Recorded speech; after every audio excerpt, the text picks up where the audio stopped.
Hello everyone, আসসালামু আলাইকুম। আজকে আমি আপনাদের সাথে শেয়ার করব 40 সাইজ বডির কামিজ কাটিং। এই কামিজটির কাটিংয়ের সম্পূর্ণ ভিডিও আপনাদের সাথে শেয়ার করব। ভিডিওটি না টেনে সম্পূর্ণ ভিডিওটির সাথেই থাকুন। আর প্লিজ যারা আমার চ্যানেলটা এখনও সাবস্ক্রাইব করেননি তারা সবাই আমার চ্যানেলটা সাবস্ক্রাইব করে দিবেন। এই যে দেখেন, আমি এখানে একটা 3 পিস নিয়েছি। তো 3 পিসটা প্রথমে এই যে এভাবে তো মাঝখানে একটা ভাঁজ দেওয়াই আছে, তো তারপরে আবার একটা ভাঁজ দিয়ে নিব। তো এই যে মোট 4 পার্ট করে নিলাম।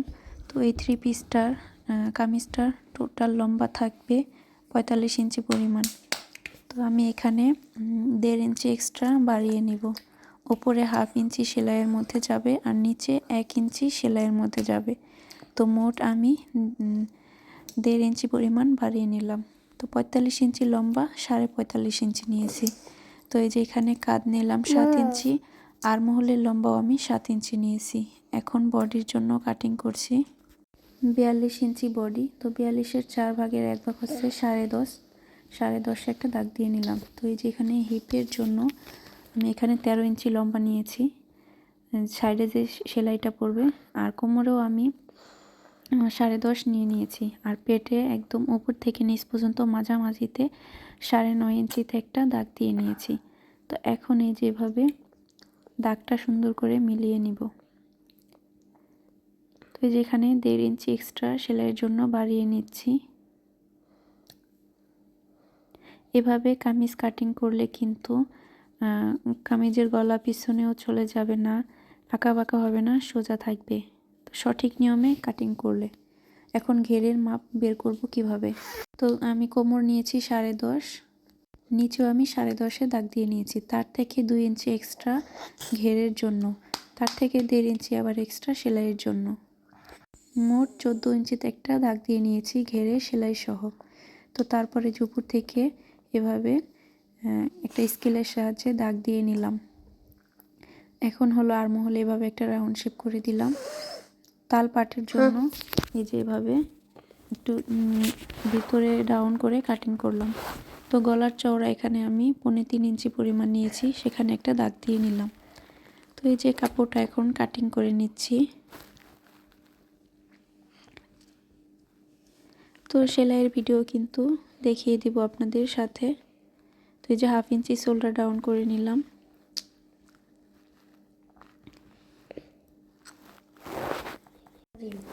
এখন হলো আমি পেছনের পার্টটি সরিয়ে সামনের পার্টে তাল পাট কাটিং করব। তাল পাটের জন্য এই যে সামনের পার্টে যে আমি একটু ডাউন করে দাগ দিয়ে নিয়েছিলাম, সেই অনুযায়ী কাটিং করে নিব। এই যে 1/2 ইঞ্চি ভিতরের দিকে যেভাবে ডাউন করে কাটিং করে নিলাম। তো এখন এই যে কামিজটা কিন্তু আমার কাটিং করা শেষ। এখন হাতা কাটিং করব। তো হাতায় কিন্তু আমার কিছুটা কাপড় কম আছে, তো হাতা কিন্তু জয়েন দিয়ে কাটিং করতে হবে। তো একটা কাপড়ে যেভাবে আমি 4 ভাঁজ দিয়ে নিলাম। তো এই যে এখানে আমি আরেকটা জয়েন দেওয়ার জন্য 4 পার্ট কাপড় নিয়েছি। তো এই যে দেখেন আমার এখানে 6.5 ইঞ্চি পরিমাণ 4 ভাঁজ দেওয়ার পর লম্বা আছে। তো এই যে আমি কিছুটা কাপড় নিয়ে নিয়েছি, সেটাও 4 ভাঁজে। তো এখন আমার হাতার টোটাল লম্বা থাকবে হচ্ছে 18 ইঞ্চি। তো আমি 1 ইঞ্চি এক্সট্রা সেলাইয়ের জন্য নিয়ে নিয়েছি 19 ইঞ্চি।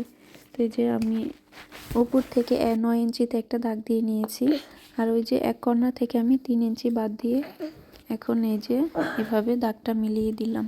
হাতার মুহুরে আমি 6.5 ইঞ্চি নিয়েছি সেলাই সহ, সেলাইয়ের পরে যেন 6 ইঞ্চি টিকে। তো আমি নিচের যে কাপড়টা জয়েন করব, তো সেই কাপড়টা কিন্তু একটু ভেতরের দিকে দিব।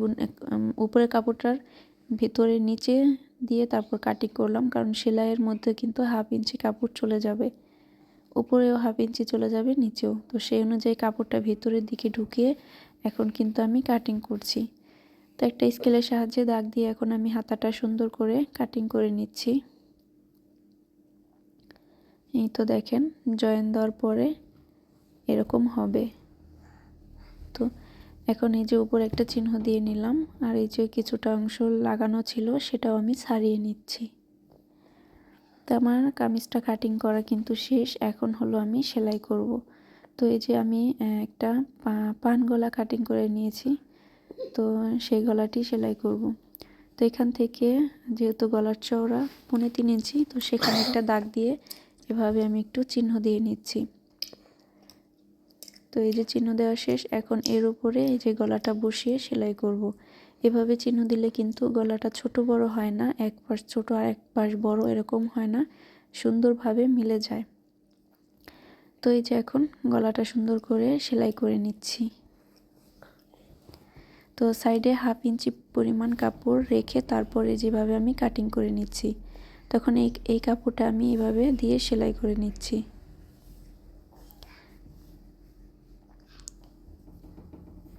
এখন আমি গলার সাথে জয়েন করব। তো বক্রম এই কাপড়টা আবার মাঝখান দিয়ে ভাঁজ দিয়ে একটু কেটে দিলাম। তো এইভাবে একটা মাঝখান দিয়ে সেলাই দিয়ে আমি উপরের কাপড়টা নিচের কাপড়ের সাথে আটকিয়ে নিলাম। তো এখন হলো আমি যেভাবে কর্নার দিয়ে বক্রম ঘেঁষে একটা সেলাই দিয়ে নিব গলাটা তৈরি করার জন্য।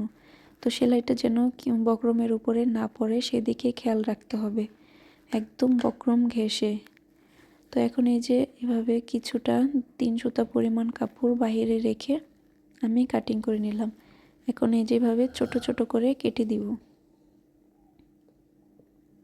তো আমি কিন্তু এটার উপরে কোনো চাপ সেলাই বসাবো না, তো এটা কিন্তু হাতের কাজ করব তখনই বসে যাবে।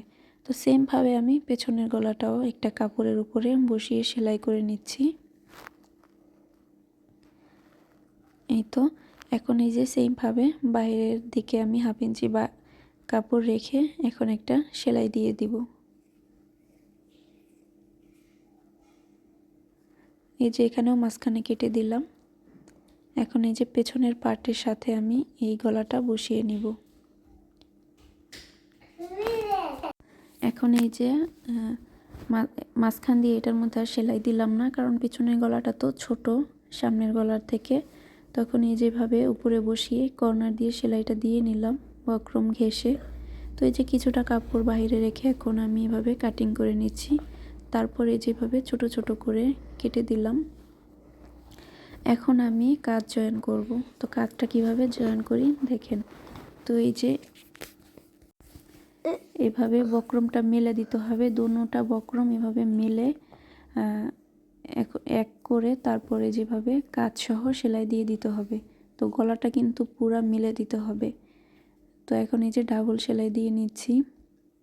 তো আরেকটা কাজ আমি দেখিয়ে দিই, এই যেভাবে বক্রমটা মেলে দিয়ে আরেকটা গলারও এভাবে মেলে দিয়ে এভাবে সেলাই কাজটা জয়েন করে নিচ্ছি।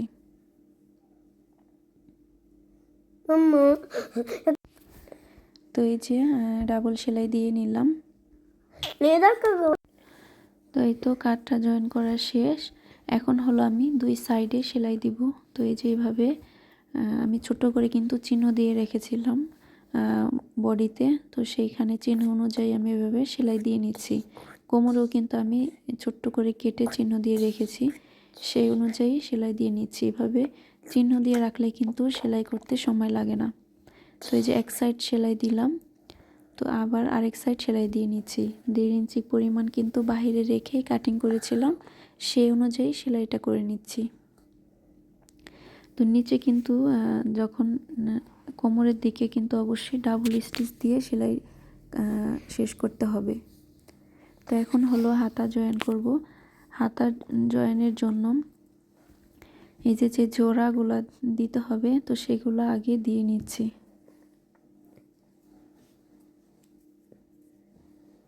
তো এই যে জোড়াগুলো দিয়ে নিলাম।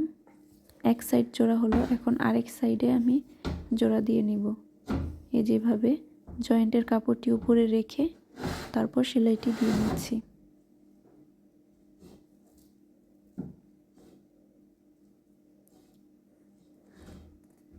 তো এখন হলো হাতার মুহুরি সেলাই করছি 1 ইঞ্চি পরিমাণ ভাঁজ দিয়ে।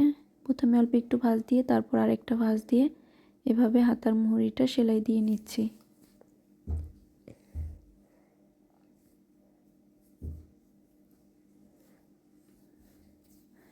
তো এই যে হাতার মুহুরি কর্নার দিয়ে একটা সেলাই দিয়ে নিচ্ছি।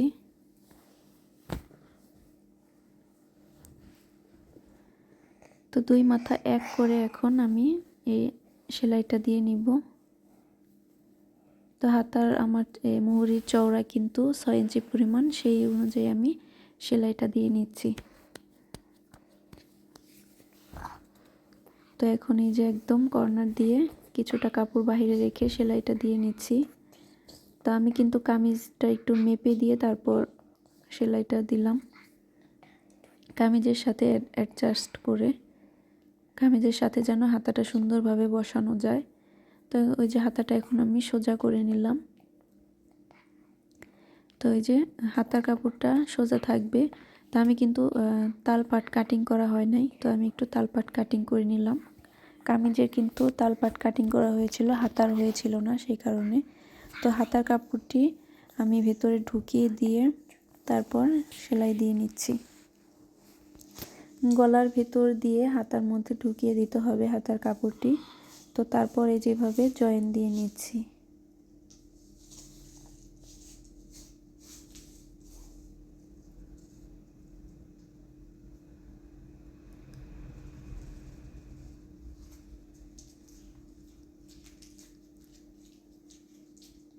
সুন্দর করে টেনে টেনে ধরে জয়েন্টটি দিয়ে নিতে হবে।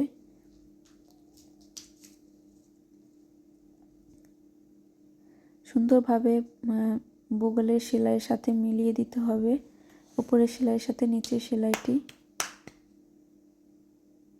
তো এই যে হাতাটি কিন্তু জয়েন করা শেষ।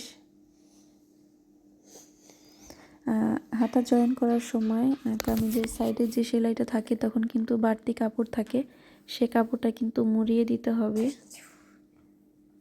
তো সেমভাবে আমি আরেকটা হাতাও সেলাই করে নিয়েছি। তো এখন হলো নিচের সেলাই করছি এই যেভাবে। তো নিচে যেভাবে 1 ইঞ্চি পরিমাণ ভাঁজ দিয়ে আমি একটি সেলাই দিয়ে দিচ্ছি।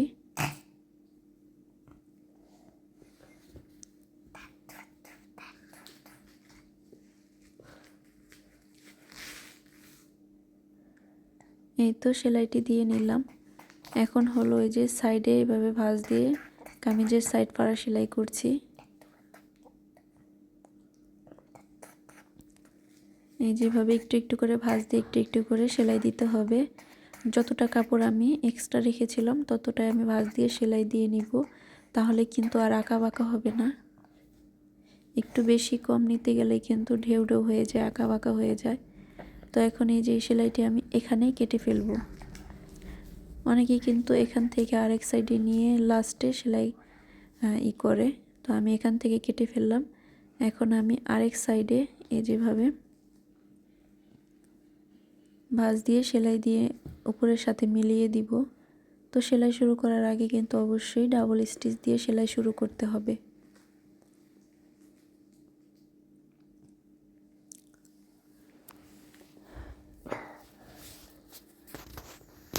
তো এই যে এখন আমি দেখেন উপরে যেখানে আমি সেলাইটা কেটেছিলাম, তো সেইখানে আমি অ্যাডজাস্ট করে সেলাইয়ের সাথে মিশিয়ে তারপর সেলাইটা আবার কাটিং করে নিলাম। তো এখন হলো একদম সাইডে যে সেলাইটা সেটা দিয়ে নিচ্ছি, একদম কর্নার দিয়ে সেলাইটা দিয়ে নিতে হবে। এই যেভাবে যত কর্নার দিয়ে দেওয়া যায় সেলাইটা ততই ভালো লাগে। আবার এত কর্নার দিয়ে দেওয়া ভালো না যেন সেলাইটা বাহিরে চলে যায়। তো কোমরের দিকে কিন্তু ডাবল স্টিচ দিয়ে নিতে হবে, না হলে কিন্তু কোমরে একদম হয়ে যাবে। তো এই তো দেখেন আমার কামিজ কাটিং সেলাই করা শেষ। ভিডিওটি কেমন লাগলো অবশ্যই কমেন্টে জানিয়ে দিবেন। দেখা হবে পরের ভিডিওতে। আল্লাহ হাফেজ।